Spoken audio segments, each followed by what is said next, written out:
Se você tivesse que vencer problema de administração do tempo para estudar, trabalhar, fazer exercícios, perda de concentração e memória, o que você faria? Por onde você começaria? Falta de tempo para estudar, trabalhar, namorar e malhar, né?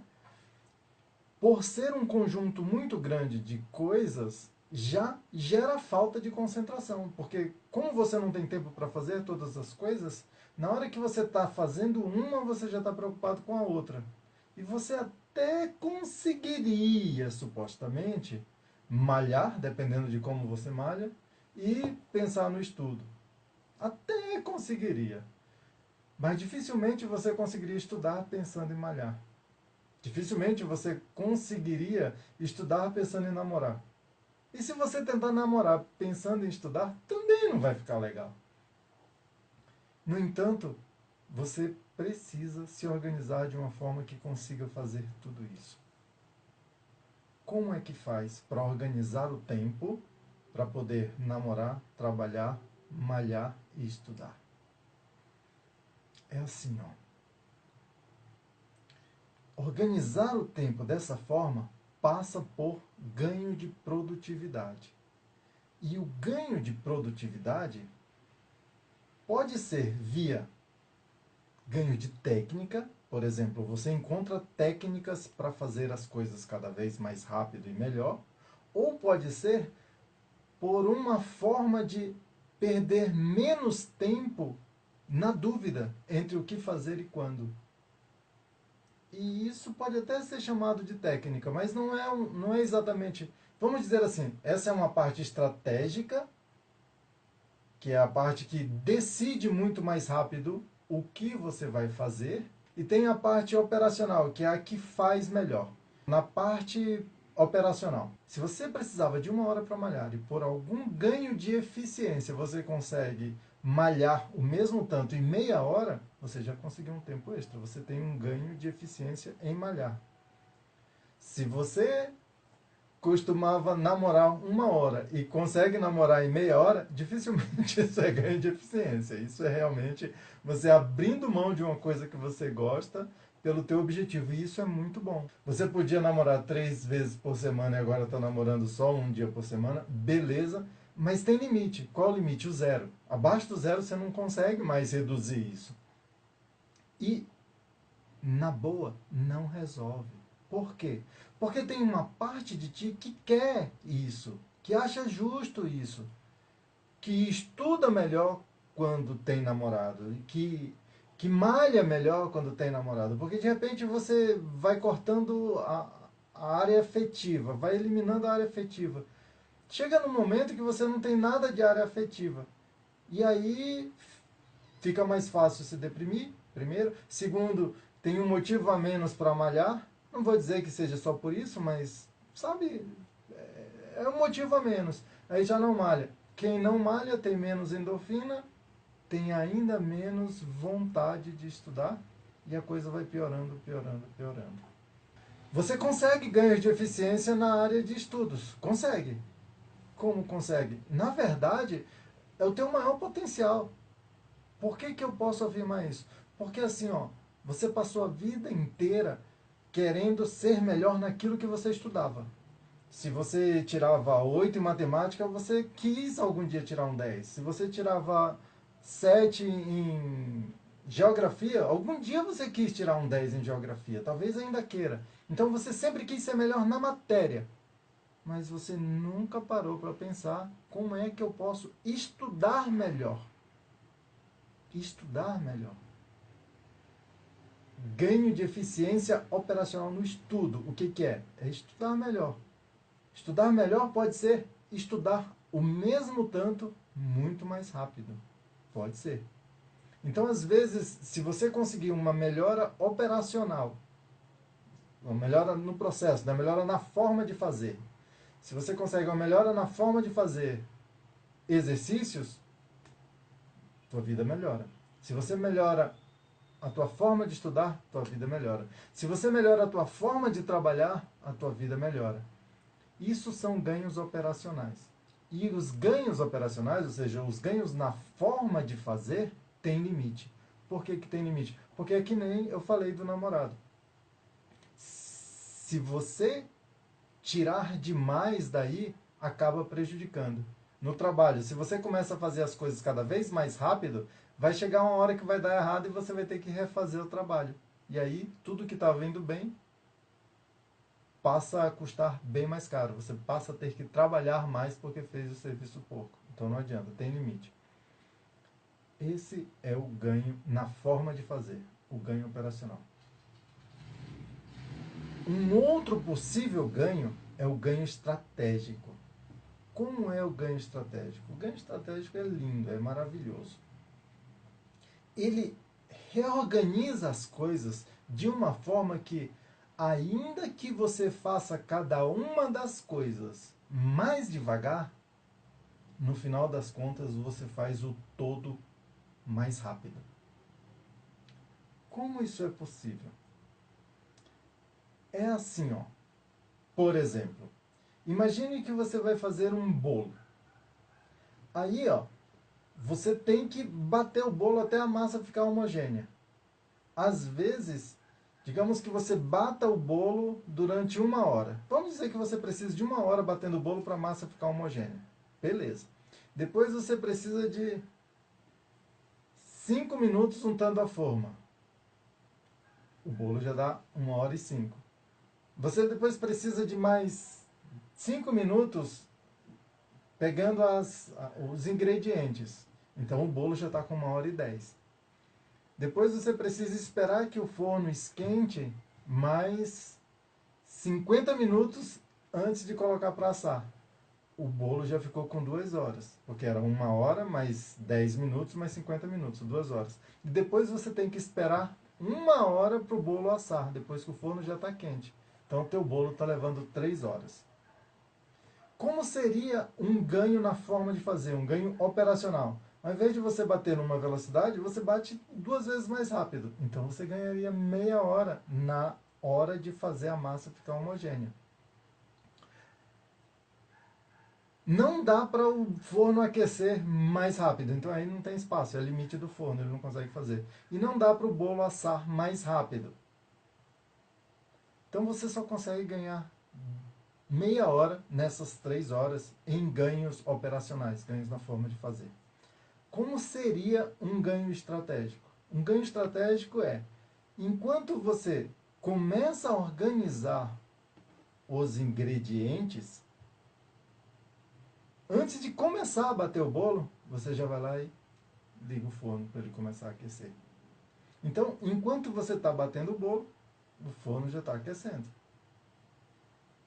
Você bate o bolo com tranquilidade, terminou, coloca lá. De 3 horas, o teu bolo está pronto em 2 horas. Porque você fez uma melhoria estratégica. Então, os ganhos estratégicos são muito fortes, têm um potencial muito grande. E por que esse potencial é tão grande? Porque, na maioria das vezes, a gente trata estudar como uma forma de resolver um problema. E problemas da forma que a gente conhece são aqueles que têm relações de causa e efeito. Por exemplo, se eu digo boa noite sorrindo, você fica mais feliz e talvez você até responda. Talvez até clique no coraçãozinho aí e curta essa live no Instagram. Talvez. Então, isso é uma relação de causa e efeito. Dependendo de como eu faço aqui, você reage diferente aí. Só que existem outros tipos de problemas, que são os problemas sistêmicos. E nos problemas sistêmicos, as relações de causa e efeito não precisam necessariamente estar juntas uma da outra, nem geograficamente, nem temporalmente. O que isso quer dizer, por mais complexo que possa parecer? Quer dizer que hoje você pode ter raiva de uma pessoa que você nem conhece, só porque ela parece ou faz algo parecido com uma pessoa que te fez muito mal no passado. Percebe? A tua reação, percebe? A tua reação em relação a essa pessoa é um efeito cuja causa está lá atrás, há muito, muito tempo, e nem é aqui perto. Assim é estudar. Estudar é sistêmico. Então, tem relações de causa e efeito que não necessariamente estão perto uma da outra. Aí, onde é que pega? Quando você passa a acreditar que quanto mais você estudar, melhor. E não é. Porque quanto mais estuda, só seria melhor se a relação de causa e efeito fosse perto. Eu estudo, eu aprendo. Só que o aprender não depende apenas de estudar.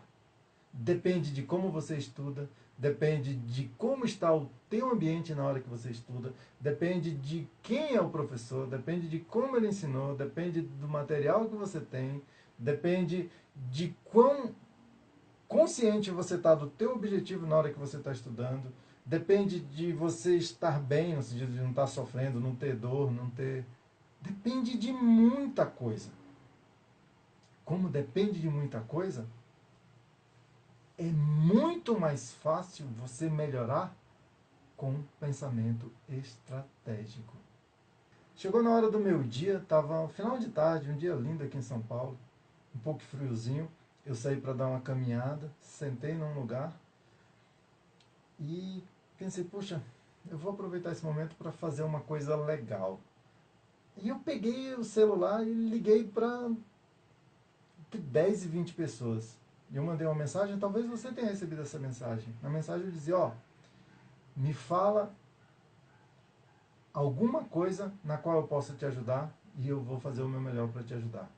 E como você pode não saber como eu posso te ajudar, porque você não estava preparado para eu tentar te ajudar agora, pode ser que você nem tenha uma resposta para essa pergunta. Então, eu vou te dizer o seguinte, me fala o que você quer, qual é o teu objetivo, me fala 3 coisas que estão te impedindo de chegar nesse objetivo e me fala como você se sente a respeito. Com isso eu vou ter certeza que eu consigo te ajudar de alguma forma.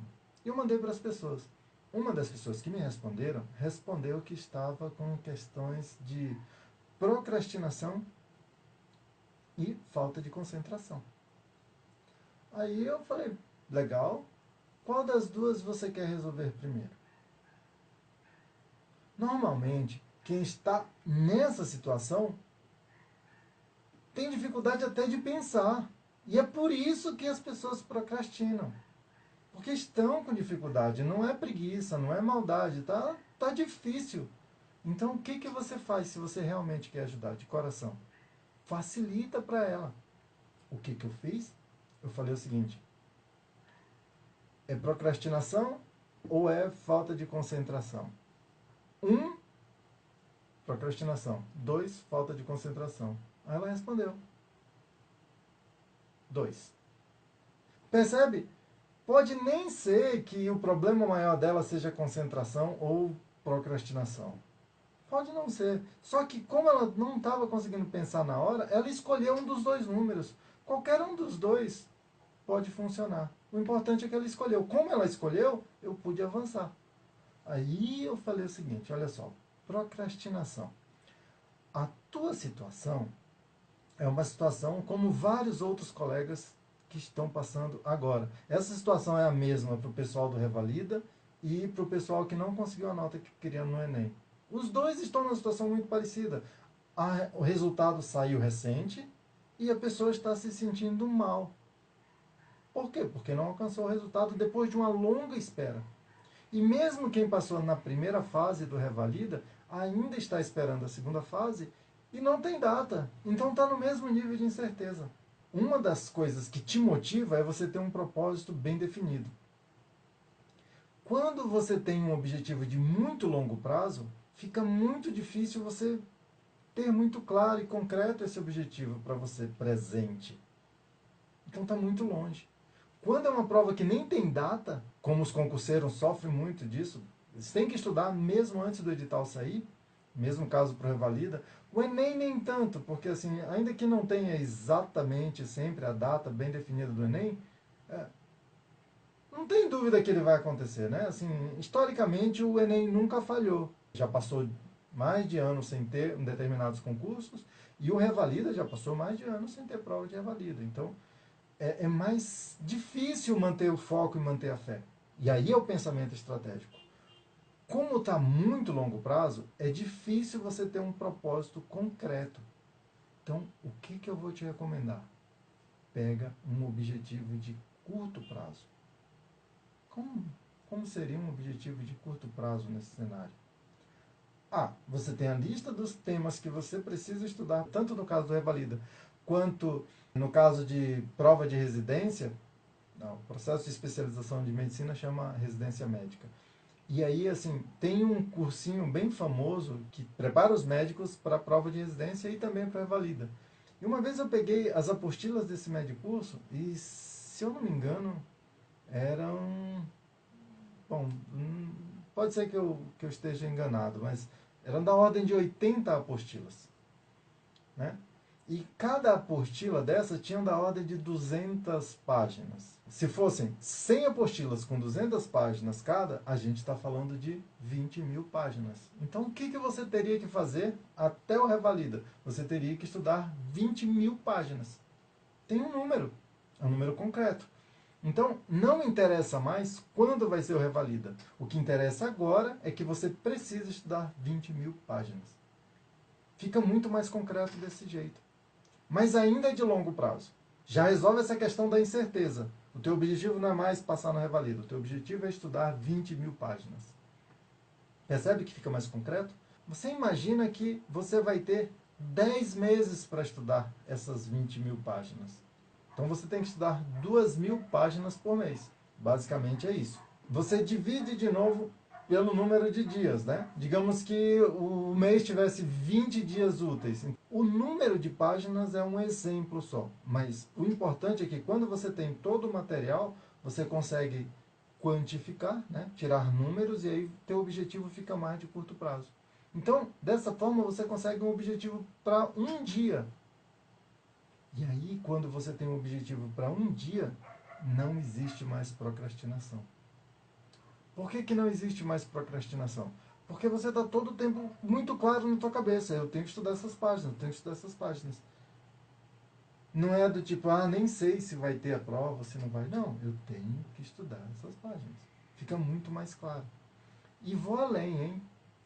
Mais importante do que bater a meta é você começar mais simples. Por exemplo, eu vou começar agora. Eu vou começar só com 100. Por quê? Porque pelo menos uma vez é importante eu bater a meta, para eu me encorajar. Aí eu começo com 100. Não consegui. Então amanhã, 50. Não consegui ainda. Depois de amanhã, 25. Consegui 25. Opa, comemora. Aí aumenta a meta. 25, vamos para 50. Consegui, beleza. No próximo, 75. Consegui, beleza. No próximo, 150. Consegui. Aí você vai aumentando. Mas percebe que quando você vai aumentando, você vai estudando cada vez mais cheio de energia. Quando você está nesse nível de energia, não tem procrastinação.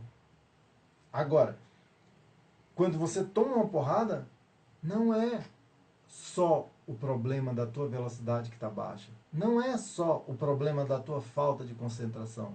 É que você está sofrendo. Você está em luto. Não adianta exigir de ti que estude melhor se você está sofrendo. Agora, se você começa pequeno e vai crescendo, aí você vai se animando. E quando anima, amigo, vai embora. É como o time que está jogando em casa. Sabe? Só faz golaço. O importante é você respira, né? Se não está legal, está com falta de concentração, respira. Fica tranquilo.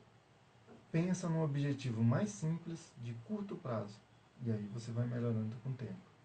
Depois que você começa a fazer assim e consegue se organizar, aí você diz, bom, agora eu estou organizado, eu garanto que 25 páginas eu consigo. Então, eu vou fazer as 25 e vou na academia. Ou eu vou fazer as 25 e vou cuidar de umas tarefas do meu trabalho. E assim você vai indo. desse jeito você vai melhorando cada vez mais. Percebe a importância do uso estratégico? Não é só uma questão de fazer da mesma forma sempre. É você buscar formas cada vez mais efetivas de fazer. Como no caso do bolo. Se você deixar para ligar o forno depois que terminou de fazer a massa, vai ficar esperando. Agora, liga o forno enquanto você está batendo a massa. Porque quando você terminar de bater a massa, o forno já está quente. Como fica isso no caso dos estudos? Tem algumas matérias que você gosta mais. As matérias que você gosta mais, deixa para estudar no início do dia e no final do dia. Porque no início do dia você está meio sonolento, está começando. Então é legal uma coisa que você gosta. No final do dia você está cansado. Então é legal uma coisa que você gosta. No meio do dia, deixa os mais difíceis. Esse é um pensamento estratégico. Ainda na estratégia tem mais uma outra coisa, que é assim, ó. De todas as matérias que você tem que estudar, dá uma olhada nas questões das provas anteriores para saber quais que mais caem. Que aí você tem uma lista das mais importantes do ponto de vista das que mais caem. Aí com a lista das que mais caem e a lista das que você gosta mais, estuda primeiro as que mais caem que você gosta mais. Depois as que mais caem que você gosta menos. Entre as que mais caem que você gosta menos e as que menos caem que você gosta mais, dê preferência para as que mais caem que você gosta menos. Tudo isso é raciocínio estratégico. Porque se algo der errado e você já estudou as que mais caem, as tuas chances são muito melhores. Então, começa a estudar pelas que mais caem. Depois, pelas que você mais gosta. Na live de segunda-feira, eu falei um negócio muito legal que ajuda nessa parte. Dá uma olhada lá. E aí, se você não encontrar, me fala nos comentários que eu te ajudo a encontrar. Enquanto você não fizer uso estratégico dos teus recursos, as tuas chances vão ficar cada vez piores. Tem a ver com você estar mais ou menos motivado e tudo o que você pode fazer para se motivar enquanto estuda. E ainda tem uma outra coisa que é assim, ó. Tem uma hora do dia que você já não está rendendo tanto. Descansa. Descansa. E respeita o teu descanso. Não olhe para o descanso como uma coisa ruim. Não. O descanso é parte do processo. Né? Eu vi um camarada falando uma vez, ele disse assim, ó. Eu sou workaholic. Workaholic é o viciado em trabalho. E eu gosto muito de trabalhar, ele dizia. Eu também, mas ele dizia isso. E aí teve uma vez que eu tive um problema de cálculo renal, né? Vulgo pedra nos rins. E aí ele contando. E aí eu tive que ir para a mesa de cirurgia. Só que minutos antes da mesa de cirurgia eu continuava trabalhando, respondendo mensagem no celular. O que eu aprendi nesse processo é que não é assim. Deus descansou no 7º dia. Ele não precisava descansar. No entanto, ele descansou. Está escrito que ele descansou. E isso é um exemplo. É um exemplo no sentido de que você tem o direito de descansar, mas é mais que direito, na verdade. É parte do processo descansar. E aí, quando você não descansa, a conta chega. E quando a conta chega, você paga muito mais caro. Então, se você tivesse o direito de dormir 8 horas por dia, não sou eu que vou dizer quanto tempo você tem que dormir, mas se você tivesse direito de dormir 8 horas por dia, se você dorme só 6, não é que você está acumulando 2. Quando vier a conta, não vem 2, vem com juros. Então você vai ter que pagar muito mais caro. E eu falo isso não como quem sabe, porque essa parte eu sou muito fraco. Essa é uma das coisas que eu preciso melhorar muito. Eu sou muito fraco nessa questão de descansar. Eu acumulei uma quantidade de crenças que me ajudaram bastante no início da carreira, que é essa vontade, essa garra. Só que quando se trata de descansar, eu preciso melhorar muito, muito, muito.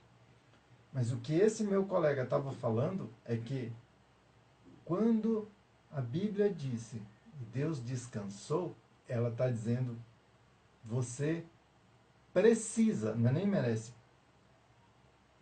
precisa. Não é no sentido de necessita, é no sentido de obrigado a. Não tem como escapar. Descansar.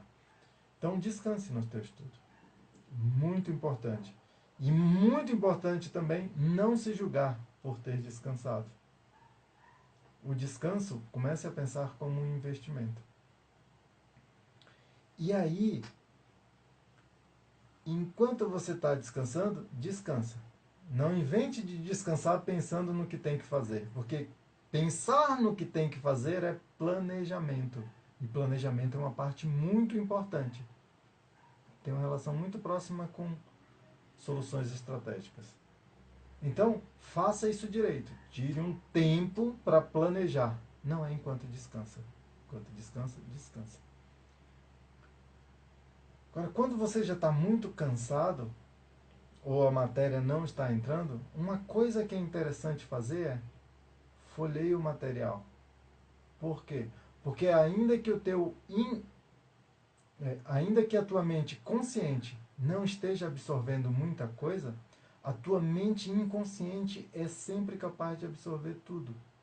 Então, se você folhear o material na frente da tua mente inconsciente, ela consegue absorver muita coisa. E aí ela já vai se habituando com essas informações. Quando você estudar, fica ainda mais fácil. E esse é o processo. Começar a envolver todos os teus recursos no processo de aprender. O que isso quer dizer? É que até agora você está habituado a estudar apenas com a tua mente consciente. Ao longo das próximas lives, a gente vai aprender cada vez mais sobre as vantagens de envolver a mente inconsciente no processo de estudar. Com um detalhe muito legal, e esse vai te animar o resto da semana. Se você colocar os dois pés juntos no chão, um do lado do outro, os teus dois pés vão cobrir uma área. Supondo que essa área fosse 11 centímetros quadrados, ou seja, 11 centímetros por 11 centímetros, vamos dizer 15 centímetros por 15 centímetros, né? Algo assim. E essa área representasse a tua mente consciente, a área representada pela tua mente inconsciente seria de 11 quilômetros por 11 quilômetros. Ou seja, a capacidade de processamento da tua mente inconsciente é muito maior do que a capacidade de processamento da tua mente consciente. Então, estudar apenas com a mente consciente é um baita de um desperdício de tempo e energia. Curte essa live aí, se inscreve no canal e vamos pra cima que tem muita coisa pra gente fazer junto.